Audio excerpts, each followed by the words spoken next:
All I right. can tell you this day right now, I'm not guilty of anything. What is Lee's oil? And most diseases the doctors don't know nothing about, my oil takes care of.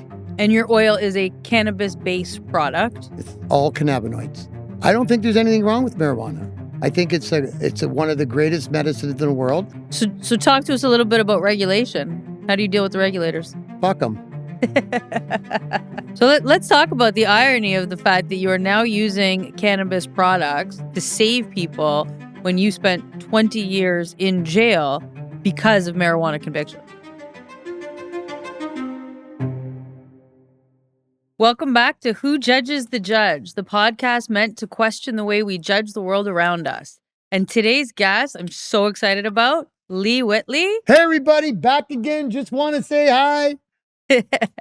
And People know me by my little opening, eh? You can do your opening. You can do whatever you want. There are no rules to this podcast. Great. I am so excited. I think people today know you by your oil, Lee's oil. Yeah.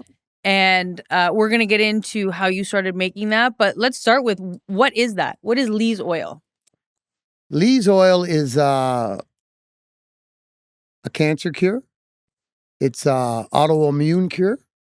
I can probably do 95% of autoimmunes. Like in the world, there's no cure for lupus.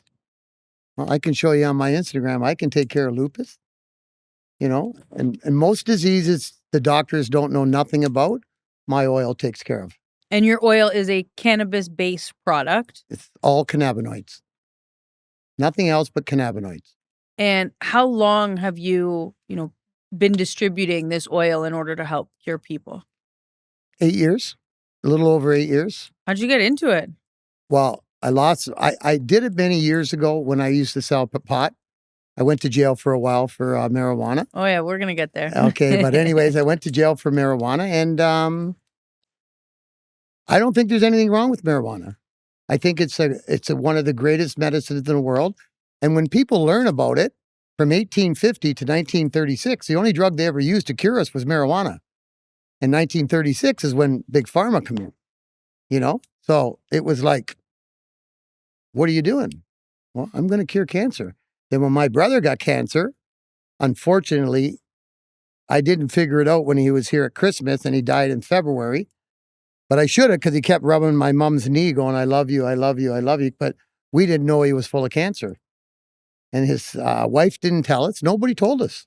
And were you already producing this oil at the time that your brother was sick? I was playing around, but not big time. It's very small. Looking for more plants to do it, because it's hard to find a plant that does what mine does. Okay. And I don't think there's another plant in the world that does it. And do you farm your own strains? Like, how does that work? Yeah. Take us through the process for those listening. I got my own strains. I got my own doctors, my own scientists. I have my own labs. I have everything. You have a whole team behind you. I have a whole team behind. Now I have one. Right. When I started, I didn't. I was with me and a couple guys from the back alley, and we started it out. But I knew what I wanted. So that was the main thing. And you knew you wanted to create an oil that was going to help people from a medicinal perspective. Yeah. So is it your brother's death that's the catalyst to you pursuing? Yeah. Okay. My brother's death, because it shocked me. It shocked me that he had the cancer, and I never got a chance to help him. It was just, it was mind-blowing, to be honest with you. And I was pretty upset, with my brother dying like that. Even the day they were burying him, I went to the funeral home early, and then the director said, hey, you can't come in here in 2 or 3 more hours. Don't fucking tell me what I'm doing. I'm going in to talk to my brother. He's dead in the casket, right? It's okay. Closure's closure. But I spent 3 hours talking to him. The owner said, just let him go. He's not bothering nobody. But I spent a couple hours talking to him, Hey, why didn't you fucking tell me? Never got an answer, but, Fair. Yeah, I got to say off my chest what I did, and it broke my heart to see him go. And this is what you do in his legacy. I can say this to the world. There is a cancer cure. But when you let it go too long, there's another way to do it, but it's a lot harder. Okay. And the first thing you got to do is stay away from fucking chemo and radiation and immunotherapy, all that. I'm so uptight about our court system, our governments and everything, that they allow this. You can cure more people with a diet than you can chemo and radiation. I believe that. You know, if they do a proper I mean, diet is huge. We're being poisoned in North America. I don't know if you know, but I had cancer. Yes. I had throat cancer. They gave me 4 to 6 months to live. They were pretty well up and down my ass on it all. And they wanted me to go. Can you imagine going to get your neck done? You find out, you go in to see the guy. I took my wife with me, and the doctor told me, there's no such thing as chemo and radiation for your neck, for your throat cancer. We don't do it. Okay. 36 hours later, he phones my wife and said, tell Lee he's got to report to Vervinsky Hospital for chemo and radiation Monday. My wife said, you better call him. So they called me and I told her, what are you, fucking stupid? He said, what did you do? I said, are you fucking stupid? You told me 36 hours ago there's no such thing. Right. You know what he said to me? Lee, we got to try something. I said, so we've been doing this for 200 fucking years? 200 years? And you don't have nothing for it? Get out of here. I wasn't doing nothing with them anyways. Right. So after I got diagnosed, I said, okay. 1:30 in the morning on May 29th, I was driving home with my wife from the hospital. I knew then I had it. The doctor phoned us and, you know, pretty, hey, you got it, eh? Okay, no problem. And I was relaxed. And the one thing I tell everybody, don't panic. But I knew what I was going to do. And I knew I could fix it. And did you already have the oil developed? Yep. Okay. So I was well into 6 years. Well, I've been doing this 8 years. Right. I had my cancer 10 months ago. Oh, so this is recent. Yeah, it was just last May 29th. Okay, so you get diagnosed. You're already making this oil that's going to obviously help so many people. Yeah. And so you become your own patient? I become my own patient. Wow. It's like Dr. Ira Price says. In my history of being a doctor, I have never said what I'm going to say. But I know Lee, and I'm also his doctor now. He says he's done no chemo, no radiation, no immunotherapy. He's done nothing from the hospital. He told us all to fuck off in a nice way. Oh, they're like, and it's true, you know? And then they wanted me to go for a second interview and get some time. So I went and I seen a doctor in Mount Sinai, Princess Margaret, they're together. So I went and seen him and he kind of knew a little bit about me. So he was a little cool. But at the end, he wanted me to do chemo and radiation. I said, I thought there's no chemo and radiation for it. Another one. Well, we got to do something. So all our money that we spent in all our life, got to stop. Got to stop. I'm going to do something the world's not going to believe. Because even though I've saved thousands of people, thousands, and children and everything, people don't believe. I'm sure. Because when you mention cannabis, they're like, marijuana? It's going to kill us. How long did it take? You started on your own path using your own oil. 97 days. 97 days for you to be encouraged by doctors to do radiation and chemo that they said wasn't available to you to being cancer-free. Yeah. No, I told them I'm not available. They wanted me to do it. I said I won't do it. They initially told you wasn't available. Yeah. And then called you back and said, then they called me back and we have let's do it. Well, you got to remember something. The problem with our system is the United States and Canada get paid for chemo and radiation. Right. So if they're going to make $12,000 to give you chemo and radiation, why shouldn't they flush you down? They want that 12 grand. They don't care what they do to you. Like I told the doctor in Toronto, I'd rather give you fucking 50 grand and leave me alone. Oh, but do the right thing. Yes. So talk to us a little bit about regulation. How do you deal with the regulators? Fuck them. No, seriously. Okay. Like I had a license here. Yes. And we were growing, we were doing our thing. And Revenue Canada. And were you growing with a license to grow? Yes. I had a full license to grow. Okay. I was allowed to grow. But they didn't like what I was doing with my marijuana. Making medicine as opposed to making just medicine, helping people. They said, you can't help people.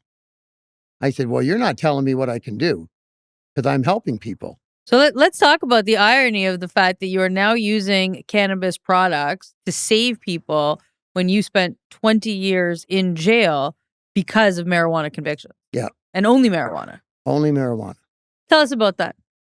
Tell us about what happened. Because your case is quite the odyssey. You had an extradition component to your charges that went all the way up to the Supreme Court of Canada. That's right. Before you got sent. Let's talk to us about that. Well, I got busted with the cops and, for You get arrested in conspiracy Canada. to traffic in Canada. Right. So I was charged in Canada. Yes. And then... And the charges related to you purchasing or picking up marijuana from the States and bringing it to Canada for sale? No, they had nothing on me. I can tell you this day right now, I'm not guilty of anything. Okay. Okay? And if you looked at my case, if you went over to the States where I was, there's not one FBI guy that could say anything, not one drug enforcement, not one police officer, not one DA. They don't know nothing about me. The Canadian police went over there and fucking lied to them. And they got me arrested. And then I was in court and everybody was saying to me, hey, they're charging you with CCE, ongoing criminal activity. Well, that starts at 60 to 100 years. So Angelo Musantano was my lawyer. Okay. He's back in Canada now because he won too many cases. They barred him from there. They said, we don't want you back here. Angelo told me, Lee, don't go to the fucking States. Don't think they won't give you 80 years. He won't give you 100, but he'll give you 80. He'll go in the middle. And I said, oh, fucking 80 years for pot? You guys are fucking crazy. It is crazy. So I said in court, Your Honor, charge here, I just want to plead guilty. And the Crown judge, and this is in Canada. This is in Canada. No, we don't want no guilty pleas, Your Honor. And the judge said, I'm going to send them. But if you're not successful with extradition, don't bring them back to court in Canada. Okay. So, I ended up going. But the impact of the crime was in Canada. Why are you taking me there? Right. The law is in my favor. Why did the Supreme Court, after waiting 18 months in the Don jail, I did 49 months in the Don jail. That's a 10-year, well, they give you 3 days to 1 for there. It used to be standard 2 for 1. 2 and then for 1. depending Well, on the Don was so circumstances. bad because of the smoking. It was. I never smoked. Right. Right? So they said I would have got 3 days to 1. I was fucking lucky to get 1. And when the FBI and then picked me up that night and took me there, they didn't even want me to take my phone book. I said, I got my fucking trial here, buddy. Right. I'm going to face. I'm not leaving. So in Canada, you face extradition. Your case goes up to the Supreme Court. Supreme Court approves your extradition, sends you to the United States. Which state were you prosecuted in? Buffalo. In Buffalo. Buffalo, New York. And what were the charges that you faced in Buffalo? CCE, ongoing criminal activity. Okay. Which starts from 60 to 100 years. Right. And trafficking, conspiracy to import. And all just marijuana? Just marijuana. And so did you have a trial? No, I had... You pled guilty in the States? Do you know Angelo Musantano? No, of. Okay. So he's a really good lawyer. He's back in Canada now. Yes. He sat me down and he told me straight, Lee, listen to me. Doesn't matter if you're fucking guilty or not in this country. They got 10 witnesses against you. And they're all in jail and they won't release them until you go to trial. But they're going to release them. He says, I'm begging you to take the deal. Well, you got to look at this time. And what was the deal? What was the deal that was on the table? I had 7 years in, Okay. 6.5 years in. He said, they're going to give you about 15 years, maybe 20 at the most. I said, okay. So I took the deal, 15. And pled guilty to what? Conspiracy to traffic. Okay. Possession, something like that. And that fucking judge went up one side of me and down the other side of me. He said, the only reason I'm not giving you a sentence where you'll never see daylight, he said, you're not going to be a young man, but you won't be a real old man, so you'll have some time. And I thought, holy fuck, how much time am I getting? You know what I mean? I'm only 37. Wasn't that worked out in advance? Like, in accordance with your plea, when your lawyer says you're getting like 15, 20, what were the prosecutors asking for on the plea? But it was in the middle. Okay. They wanted it in the middle, and they got it in the middle for me. So I said, okay, no problem. But I can honestly say right now, I wasn't guilty of nothing. I didn't do nothing wrong. You know? And then they went and picked my brother, John, up, my older brother. And they come and see me and they said, hey, if you don't fucking waive your extradition, we're going to arrest your brother and give him fucking 50 years with you. I said, he's a big boy. Fucking next day, he was right beside me in Don jail. Wow. Right dead beside me. I said to the warden come up and he goes, hey, Whitley, your brother's here. I said, bring him up. He can sleep, because I wouldn't let no one sleep in my cell, right? I go, fuck yous. You know, do you want to fight? I'm going to fight. Put me in the hole. I don't care. So they brought my brother up and he stayed with me for about 1.5 years. And he said, hey, no disrespect, I'm pleading guilty. You know what he did wrong? Drove a guy to the border. Drove one of the guys that said I was working with to the border and let him off on this side. Didn't take him across, on this side. And where did he plead guilty? Canada, the United States? The United States. How much time did he get? Between 4 and 5, something like that. 4 to 5 years? Yeah. For driving someone to the border? Yeah. On a marijuana-related... Yeah. But he was on charge with CCE, ongoing criminal activity. Right. That's a mafia charge. Yes. Okay, you're not even supposed to use it, but they give it to us. Yeah. So I told him, I said, hey, do what you got to do.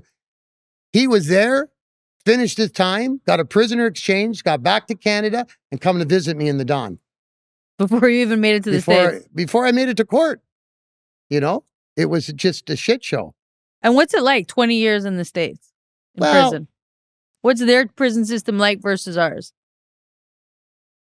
From like, obviously, inside. The federal prisons over there, I was in a triple max security, one of the highest ones, FCI McKean, Pennsylvania. Canada's a much worse, our penitentiaries are much worse than, because in Canada, you can't, if you're a child molester or you're rapist or you're not going into population because they're going to fucking kill you. Right? Over there, they don't give a shit. They put everybody together and say, you touch them, we'll give you 30 more years. Well, wow. So guys, like the pedophiles are protected in the States? They're protected to a point. But some guys that are doing 100 years, they don't give a fuck. What are you going to do to me? Like, you know, I was with guys that are doing 150, 120 years for marijuana. Marijuana.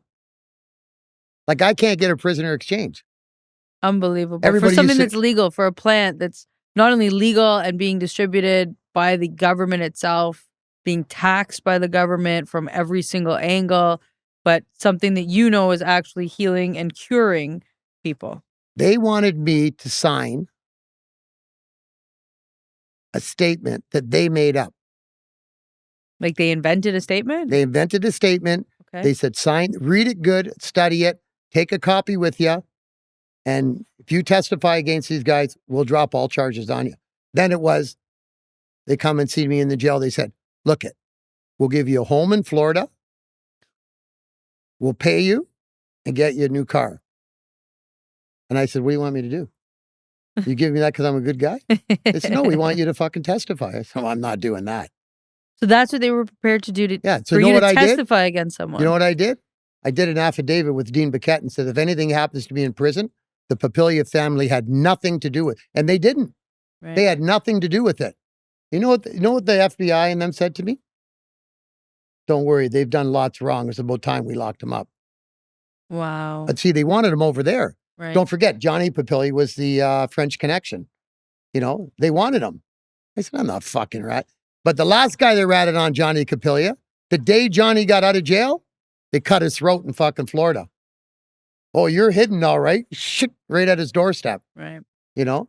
But I wasn't scared of that shit. I was more like, why am I going to put people with my nightmare that I'm living and they had nothing to do with it? Even if they had something, I can't get up and... And even though that's what would happen to you. Yeah. Because that's what brought you into their trap to begin with, was people ratting on you. Listen, if I had the right lawyers, I could fucking sue the United States to sue fucking Canada. But, you know, you go to lawyers and talk, and once it gets into the police, you got to charge them. They don't want to charge them. Right. And you need someone that's going to attack them. I know the court system better than most people. I could be a lawyer. Like one time, I'll tell you a little story. I don't know, you know Dean Biquette? Yes. So he was my lawyer on a house that burnt on fire. Okay. So they charged me with Arson? arson. Yeah. No, they charged me with insurance fraud. Okay. So Dean, that morning, they thought it was going to get a remand, but it didn't. It was a murder trial. So he had to do it. I said, well, I'm not waiting anymore. And the judge said, what do you mean by that? I said, I'm going to defend myself. He said, you're going to what? Mr. Whitley, this is a 14-year sentence. All right, I can do it if I lose. I'm not going to lose. I didn't do anything wrong. So I defended myself. It was a judge and jury. Okay. I canceled the jury. Okay. And I went judge alone. So they put 3 weeks aside for the trial. And I defended myself. I'll show you the transcripts one. Do you want to have fun? I do. Fucking read them. So I don't know if they call her the British Bulldog, the crown attorney, the crown attorney in Hamilton. Okay. So she was doing the case. And everybody said, ooh, they put the British Bulldog on you. I don't give a fuck what they put on me. So I said, I'm pretty mouthy, right? And I said, I don't give a fuck. Let's rock and roll. So we started the next day. So when I started, the first thing I said, Your Honor, I would like to bring back the fire marshal. He said, okay. He said, well, he's not here today. I said, just, as long as we get him before the end of the trial. And the judge says, do you have long? I said, maybe a half a day. Question him because he's a liar. We found out when I questioned him, Yes. you won't believe this. We found out that he was a liar. Like you caught him lying in regards to your case. He wasn't even at the scene. Wow. He was testifying for another fire marshal that was on holidays. And I said to him, What year is this? Like how long ago is this? that happened in 90, something like that, I think. I don't know. I beat the charge. Right. I got found not guilty. Matter of fact, you know how I beat the charge? No. Enos Falco was the adjuster. Okay. She was on the stand and she grabbed her hair and went to me, badgering me. You're bad. The judge, Senior John White went, answer the question. Your credibility is at stake with me. And she's looking at the judge for help. He says, I'm not helping you. The crown jumps up, Your Honor, this, that. Anyways, she jumps up and said, Your Honor, with this very important question and this very important answer, I want to reconsider my case. I want a 10-minute recess because they're going to withdraw the charges, right? Right. So the judge goes, well, hang on. He's having fun too, right? Hang on. Mr. Whitley's not a lawyer. And I don't want to ruin his path of what he's on to. So I said to her, okay. Judge said, Mr. Whitley, do you want to recess now? I said, no, Your Honor, I want to finish with this in case I lose my path. He says, carry on. So I said, Miss Falco, you're the one going to jail, for lying. Oh, shit. Crown jumps up. You can't say, I can say. Judge said, sustain, sit down. I said, why are you lying?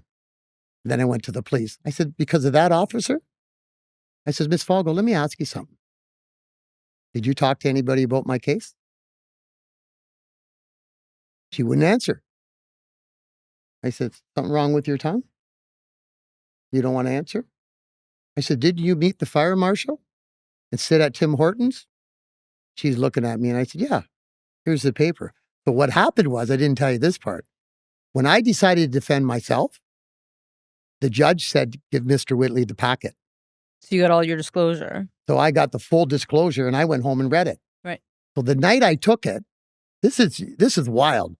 So the night I took the stuff home, I started reading it, Started going through it. Fuck, I got everything here. Then I see where the fire marshal sat with the witness and went over the whole case. Can't do that. The judge said, you can't do that. Did you meet him? He says, yeah, I met him. I said, you can't do that. Oh, everything was blowing up then, So that night when I had the crown went home and she's a single mother with a child, right? And somebody from Toronto knocked on her door. And she says, she's got 10 locks on her door. And they said, she says, who is it? He said, I'm from Toronto. I got paperwork from court from you. She said it was my voice. So she grabbed her daughter, ran next door, called the cops. Okay. Okay. So the cops were flying everywhere to get Of me. course. So I had my Ferrari downtown. Right. And I thought, you know what? I was with this other girl. I took her car, little shit car. I went home and my buddy goes, Lee, cops are everywhere. They come with their guns out and everything. I said, for what? They said, you got paperwork, you threatened somebody. Or I said, oh, tell them the fuck off. I'll see them in court. So the next morning, they don't get me, right? Right. So the next morning, I got a nice suit on, dressed up nice. And was it you knocking on the crown attorney's door? I grabbed my briefcase. Okay. And I'm walking through High Court. And that used to be across the street then. Right. So I walked through the High Court. And two cops come up to me and go, can we talk to you? They talk to me in the courtroom. I said, no, we want to talk to you now. I don't give a fuck. So one cop grabbed my arm. I said, hey, don't touch I'm not going to tell you again, don't touch my fucking arm. And I pushed him away. Eh? The other cop goes to grab me. Then 5 more cops come. And the next thing you know, I'm on the ground. My head pouring blood out of my face. My tie ripped off. And they're fucking settle down. Then the Crown come out and goes, no, guys, I found out it was really someone delivering the papers. Oh my God. So now my white shirt's got blood all over it.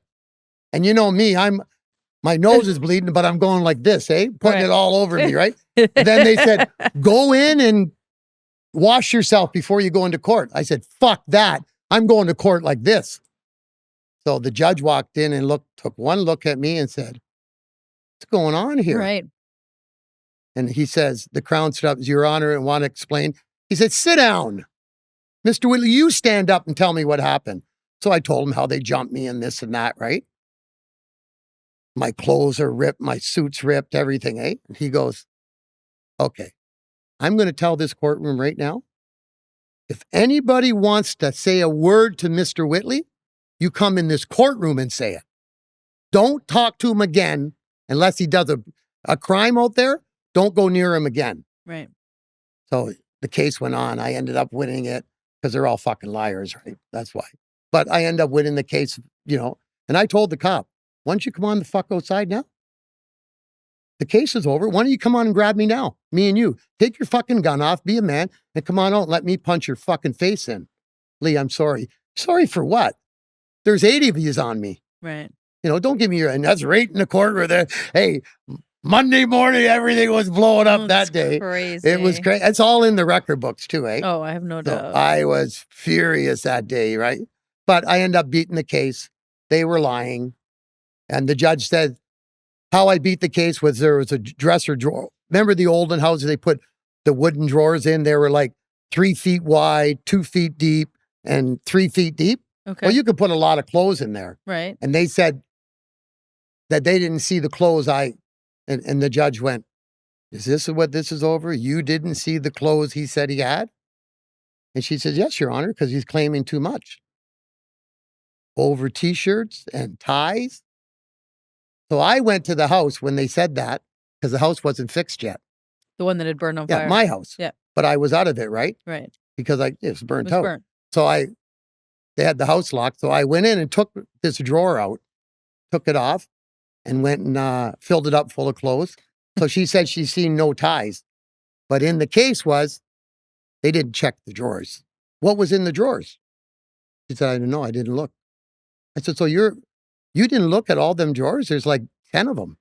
And I got the drawer. And every day, me and my brother carried this drawer in, and we wrote fragile on it on all sides. Okay. So I'd put it under the witness table. I'd put fragile, right? So no one would touch it. So no one would touch it. Right. And then the day I got it out, I stood up. I said, Your Honor, I'd like to bring exhibit 21, blah, blah, blah. Okay, I had to give it to the guy in front of the judge, and he give it to the judge, and then they give it back to the Crown and all that bullshit. I kept making mistakes, eh? And it's okay. Yeah, it's okay. The judge said, okay. he's not a lawyer. It's okay. So the judge was like, he was Senior John White's his name. So he was assurance lawyer before he become a judge. Okay. And he says, I know what's going on here. He said it a couple of times. And I claim shoes. I don't know, $300 pairs of shoes, $700 pairs of shoes. And the judge said, I've never seen a $700 pair of shoes. I said, here, Your Honor, here's a $1,500 pair. And I put it, he says, can I see that, please? It was a small snakekin boot, right? Right. I had it off my foot. He said, can I see that, please?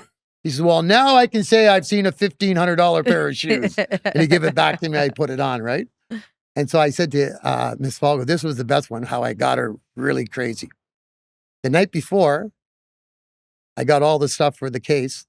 So I went and bought silk shirts. Okay. Took the tags off of them. And I had a black one and a purple one, all silk. And I put it on. So she was a professional on clothing and furniture, so she can price it, right? Right. I said, okay. So I said, Miss Falgo, I want to ask you. You said you seen no ties in the house, right? He said, there was no ties in the house. I said, but could they have been in the drawer? I don't know. I said, yeah, because you didn't look. You didn't do your fucking job. Right. You didn't do your job. So I said, Your Honor, I'd like to take a minute to open the box, the drawer. I pulled all the stuff off and I sat it up on the table.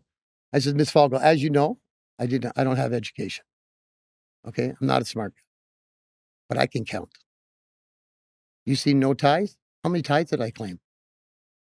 He said, I don't know. I said, check your paperwork. Right. He said, 22. I said, okay, let's count them. And I had them rolled up so I could go 1. And then, the prisoner box, I'd lean it over there. 2. So I had 24 ties in there, 2 extra than she said. Wow. Then I went down and got them. They're all laying on the, and I said, Miss Falgo, you're a professional, right? He goes, yes.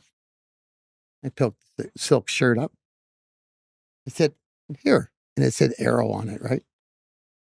I said, here's the silk shirt. How much would you say that shirt's with? Now, in her mind, I'm trying to get the bill up, right? Right. She said, that shirt's probably between $300 and $400. I said, oh, you're pretty smart. Good guess. I give her another shirt. She's the same shirt, same money. I said, oh, boy, you really know your stuff, eh? I walked up. I said, Your Honor, may I put this into, can I put this please into exhibit? Evidence? Can I put this into exhibit? I had to give it to the guy, Right. give it to the judge, Yeah. and things. The judge looks at it and goes, he closed his eyes, right? He went, handed it back. Crown looked at it and she went. I said, Miss Falgo, you're a professional? Well, you're a pretty sad professional. $300-400? I paid $19.99 for that shirt. Here's the bill. Can you read the bill out to the audience, to the court, please? She goes, Your Honor, I'm scared. He's standing too close to me. Oh, God. Yeah, that's what she said, Judge said, just answer the question. And the judge, as the judge let me go on, and then he said, Mr. Whitley, we better take a break. Because he wanted this case over with. Because I was ruining her reputation, right? Yes. And I said, Your Honor, we'll take a 10-minute recess and see where it brings us from here. And they withdrew all the charges, Was that the first contested hearing you had, or you had watched other lawyers do cross-examinations before on your cases? I've done a few of them. You've done a few. Okay. Yeah, I won every case I ever did. Because, it's common. Hey, law is common sense. It's like anything. You tell a guy, I didn't shoot you, but your fucking phone was at the same time you got shot. Your location, why were you standing beside him? I mean, that's the biggest problem now, right? Is everything is under CCTV footage. This next generation takes photos of all of their shit, right? Like, I get the disclosure now, and it's not the police investigation that is so tight and convicting people. It's literally what my clients are doing to themselves. They're sending photos of all of their guns and drugs and pictures of themselves, like holding the guns up to mirrors so that you can see their face. Like, it's unbelievable. Yeah, and then you say, I didn't touch that gun, and there's your picture holding the gun. Yeah. Yeah. Oh, hey, don't worry. I know all about that. I know one thing. If you're going to go kill a guy, drive a bicycle and throw your phone fucking away. Throw your phone away and kill him and drive away. You won't get caught. But the other way, your car's I blew up my wife's truck the other day. I was driving it, but the timing chain blew, right? Okay. So I had a tow truck take So it we'll down. be clear, you didn't actually blow up the No, truck. It but I mean, blew up it due to blew up mechanical itself. issues. Okay. So I got a tow truck to tow it down. And you know, the next morning, my brother-in-law called. Yeah. And they said, no, we'll tell you. There's 157,000 kilometers on that truck. 021 or something. There was. And he's got 2% left on the oil change. When you have that OnStar, they have everything. No, they have everything. They know everything. Yes. Imagine that.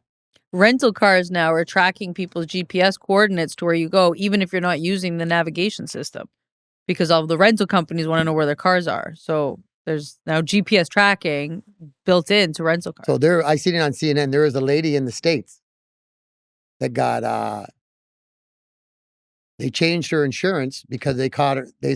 They had her tracked, was speeding on her thing. Right. They said, you speed here, you speed here. She had like a Corvette, right? An older lady. She said, how do you know? They said, well, we got tracking. Yeah. Said, you're tracking me? Well, holy fuck, she sued them for a lot of money. Because they're not supposed to do that. No, I know. And they put that, you know. Yeah. So apparently if you're renting cars now, when you sign off on the lease, there's like a provision that makes it known that you're going to be tracked because there's a GPS tracking in the actual, like in rental cars. I can understand that, a rental car. Yeah, me too. But not your own car.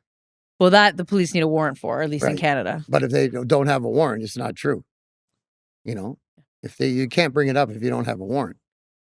Right, but now they can get like a general warrant to put in tracking devices. They're getting general warrants now. Are they getting these TD and tracking warrants to follow people on their vehicles? So the technology is there, and all they need is a judge to sign off on it. They have use of it. Well, the good thing is the packet gets open now. Yes, and the good thing is you're not even a part of that life now. No, you're now saving people. I don't want nothing to do with that. What's that transition like for you? You do 20 years Supermax in the States.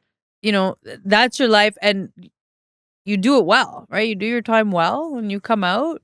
How do you make that transition into, medicinal marijuana? Well, honestly, I didn't really know how I was going to act or behave. Okay. So when you first get out of jail with doing that much time, you don't go out. Okay. Because I was back, and I hung around with a lot of wild guys. They were coming. I said, no, I'm going to stay in. So when I went out first night, I met my wife 3 days later, right? And she was still married and everything. We kind of talked. I met her husband. And when I left, her husband goes, there's your next fucking boyfriend, because they were having family problems, right?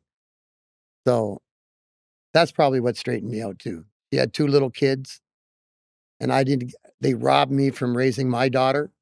When I went to prison, my daughter was 4, So they robbed me from raising my daughter. I got a chance to raise her daughters. So it was good. Do you have a good relationship with your daughter now? Oh, great one. We didn't when I come home. Right. Because she was like 28, 19, right? And I was listened to her the first day. Then the next day I told her, hey, I'm not your fucking friend. Don't talk to me like I'm your friend. You keep it up, I'll turn you over my fucking knee and spank your ass until it's pink. She goes home and calls her mother and says, you know what he said to me? Her mother goes, he probably will. So from that day on, it was good, right? Okay. And my daughter, hey, I got 3 grandkids with her. Wow. It's great. She's a good kid. We got to keep our eye on her, but she's a good kid. She doesn't get in trouble. Smart kid, married, nice husband. And so life for you now is cannabis products that are saving people from horrific diseases. Terrible diseases. You must get such joy out of being able to do that work for people. Listen. Truly. I made a video and then he played it today for me. Yeah. Of a man that went to the same doctors I went to with squamous cell. Okay. They give him chemo and radiation. He died 3 days ago. Broke my heart because he come to me after to try to get me to save him. But he was a mess. His went from a thing to this big. I took it down to nothing. He went back and they gave him more chemo and radiation. I said, why'd you let him do this? Right. He said, I'll never go back again. I said, yeah, but he might not make it. But he ended up dying, 4 days ago? His mother died 2 weeks before that. So even in the podcast, I put, now he can at least be with his mother and take care of her. For sure. But it was it's sad the way it happened, right? Of course. But yeah, hey, we're dealing with a disease if we don't stop it now. And the good thing is with me, too many people know about it. Too many of my friends, too many of my employees, too many people that are running with me, they know that this medicine works and they got their hands on it. So they can't, I've been threatened. I've had people threaten me with guns. And because of the medicine. Yeah, they want me to quit. Wow. I said, fuck off, buddy. I'll shove that gun up your ass and pull the trigger. But when you're being threatened, like I always say, if somebody wants to kill you, they're not going to come and tell you. No, they're not. They're going to sit across the thing and shoot me. They shoot me easy. I live on the farm. Lay on the bush. Boom. See you later. It's like they shot my best friend when I was a kid. Shot him right from this, Steve Cosentini. Shot him right from across the street laying in a bush. They got the guys. 5-6 years later, they got him, But it's terrible. It is terrible. It's terrible. But the satisfaction from helping people, nothing's better. Nothing's better. So tell our listeners who don't know you how they find you. Lee Whitley at gmail.com. Okay. And on Instagram? And Instagram, Lee Helps _oil. Or and Lee, you mentioned, do you have your own podcast? LeeHelps.com. And you have your own podcast I as have well? my own podcast. I'm going to get my own platform too. Fabulous. What's I'll your invite podcast you on called? it. I would love that. My pod's Lee Helps. LeeHelps.com. LeeHelps.com. All right. Amazing. Thank you so much for inviting us here. No, Thanking you for my taking the pleasure. time to tell us your story. It really is phenomenal. I'll do another one with you when I have 25 women for 25 cured. Beautiful. Let's do it. And we'll have pictures of every one of them and everything. I love that. Because I'm not quitting no matter what they say or what they do. Okay. If I have to move to another country to do it, I'll do it. There's no problem. But I'm not quitting cancer until it's cured. Okay. I wish you the best.